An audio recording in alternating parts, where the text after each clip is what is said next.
Welcome to episode 7 of my flight report series. We are in Bangkok and today we are going to fly with Singapore Airlines to Changi. This flight is being operated by an Airbus A350 equipped with Singapore's long-haul configuration and one of the widest seats in the world. Welcome to Bangkok. As I had a few days in Thailand's capital before a quick visit to Cambodia, I was in no rush to visit all of the sites in the city of the Angels, visiting the Great Palace as well as the big temples Wat Po, Wat Saket and Wat Trimit, which houses the Golden Buddha, a statue made out of 5.5 tons of pure gold, was a no-brainer.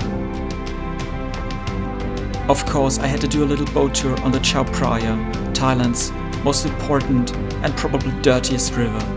As I never rode on a traditional Thai long-tailed boat, it was quite an experience. Speaking of unusual types of transportation, I was able to catch an old SRT train from the 1980s to Mae Klong Station. Mae Klong is located 80 kilometers west of the big city and houses probably the most unusual street market in the world. As the train approaches, the shop owners must retract their shops from the tracks. After the train passed, it is back to normal business, just as nothing has happened. One of Bangkok Airways' ATRs brought me safely to Cambodia, where of course I had to visit Angkor Wat and a few of the adjacent temples. But with my camera broken, I could not film anything during my stay in Siem Reap. And after one night back in Bangkok, it was time to head home.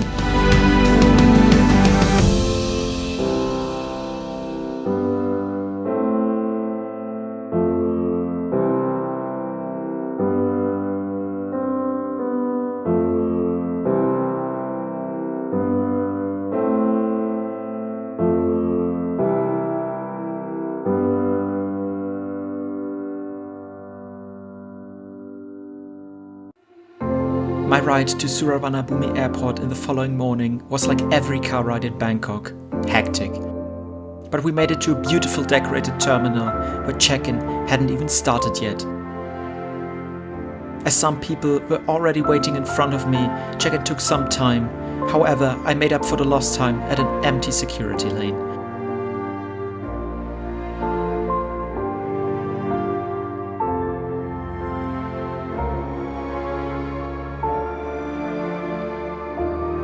Then it was time to walk to Singapore's Silvercrest Lounge near Gate D7. The entrance alone was done nicely. I was warmly welcomed by the lounge's staff and shown inside the nearly empty lounge. There was a huge selection of all kinds of food, warm and cold, hefty and sweet.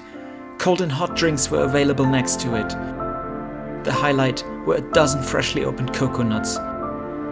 As I entered the lounge around noon, breakfast was still available, but lunch had already been prepared, and with such huge selection, everybody could find something to eat.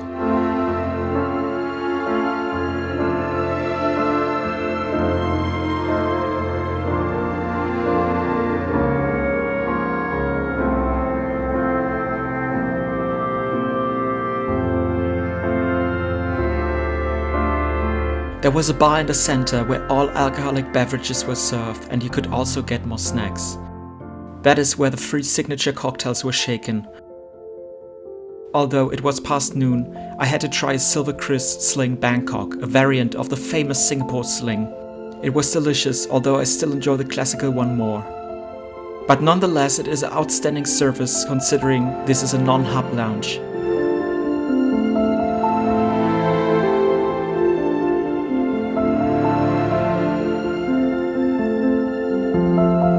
With my drink ready, I settled into a seat and enjoyed the ambience and this decorative wall element. The seats were comfortable, and as the room was still pretty empty, I could enjoy my meal in peace. If you want to have a bit more privacy, you may settle yourself in one of these small compartments at the far end or choose one of these thrones.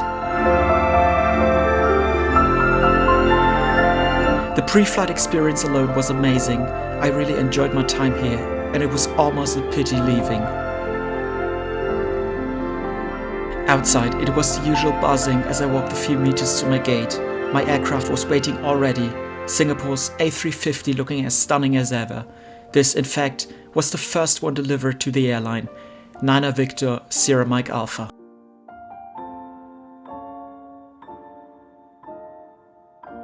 Singapore has 3 different interior versions, and although this is only a 2-hour flight to Changi, Mike Alpha is equipped with a long-haul cabin. This version features 42 business class seats in 2 cabins. My seat for today is 16A, located in the forward cabin. As with the A380 seats, the A350 business class have no suite doors, but these massive covers on the side. In fact, the seat's width, with 72 centimeters, is wider than Emirates' first class seat on their A380. Everything felt of high quality, and compared to this monster of a seat, you feel tiny. Also, I really enjoyed the color combination of the entire cabin. Next to your seat, there's a small compartment which houses the headphones. Adjacent, the massive table is stowed. The table can be pulled out easily and can be adjusted at its height by this tab. Below the window, there is the remote control for the 18-inch screen. The control is nothing special but well placed, so you can easily follow your flight while looking out of the window. The monitor itself can be tilted with a touch of this button, so you can watch movies even when lying down. On top, you have plenty of storage area, for example, next to the IFE screen. Next to it, there is also a hidden mirror. There is enough space in the footwell to store one's shoes or a backpack. The legroom itself is more than sufficient, even on long flights.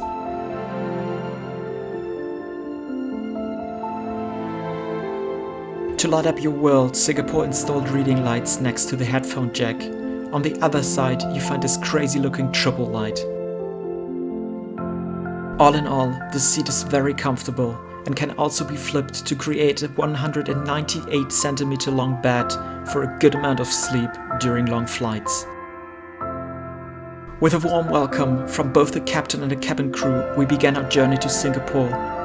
But with pushback underway, the clouds broke and heavy rain fell. Happy to be inside, I enjoyed my pre-departure drink. Singapore 709, ready for departure.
With the flight underway, I enjoyed the final views of Bangkok as we rocketed south towards Pattaya.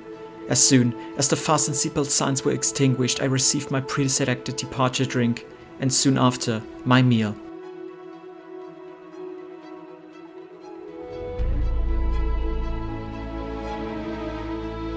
Singapore Airlines offers an online pre-booking service for all business class flights with their famous Book the Cook service on selected routes available. However, unfortunately not on this flight from Bangkok, so I had to choose from the daily menu. There were 3 different main courses available. On top, there was plenty of wine and champagne available, beer, soft drinks, as well as spirits and cocktails. As I had pre-booked my roast chicken with potato mash, I was one of the first passengers to receive their meals. The appetizer consisted of a smoked chicken salad. Dessert was a passion fruit pound cake. I chose some Australian 2020 Stony Chardonnay with this dish, which was generously poured in front of me. Everything tasted excellent. The only flaw was that chicken was in both the salad and the main course. Also, there was no vegetarian option available. Nonetheless, it was versatile, especially when comparing this to European catering.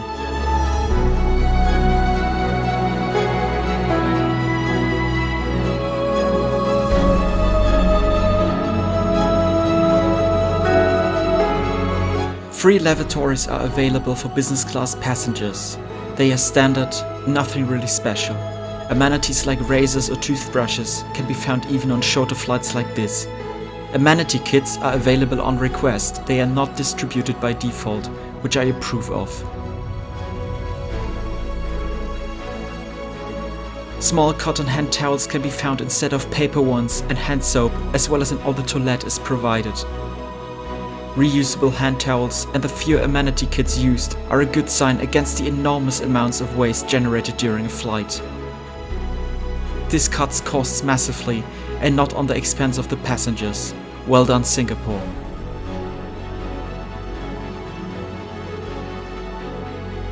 Before landing, I zapped a bit through the in-flight entertainment system.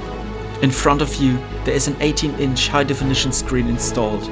Singapore's entertainment system Chris World is state-of-the-art.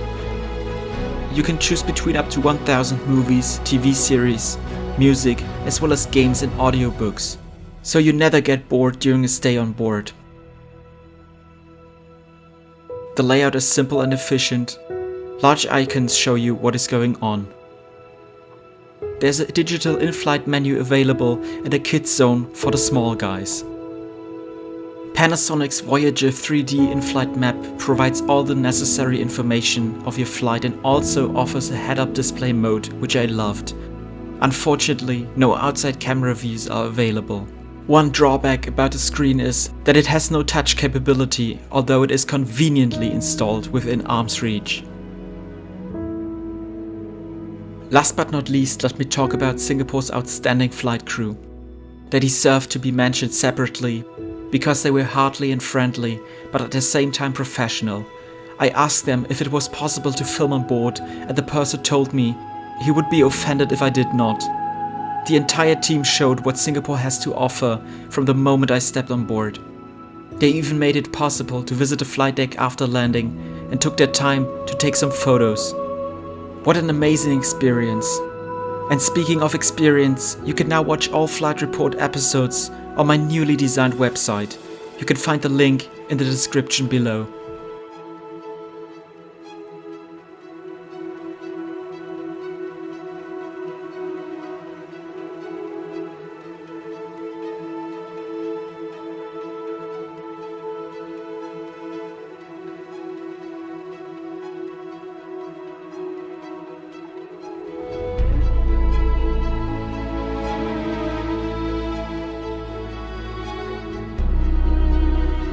As we approach Singapore already, let me again tell you that this flight was outstanding. It started off with a great experience at the lounge in Bangkok and continued all the way to Changi. The A350 seat was very comfortable. It had more than enough space and storage area. Although no doors are installed to fully close the seat, you get enough privacy. Compared to the A380, you have less privacy as the window and middle seats are staggered on the Big Brother. Singapore's IFE system was great, it provided so much diverse content. The headphones also proved to be solid. Catering was outstanding, and the selection of food and beverages was top-notch. With Book the Cook, you also get your meal faster, as they already know what to prepare. I found the selection and the taste worth 5 stars. Again, the cabin crew was phenomenal, efficient, friendly and professional. Also, serving 42 3-course meals during this short flight requires skills. When I asked them during the flight if I could visit the flight deck, they were kind enough to ask and even knew where I sat and my name without another word from me. The amount of effort they put into their service showed how much they cared.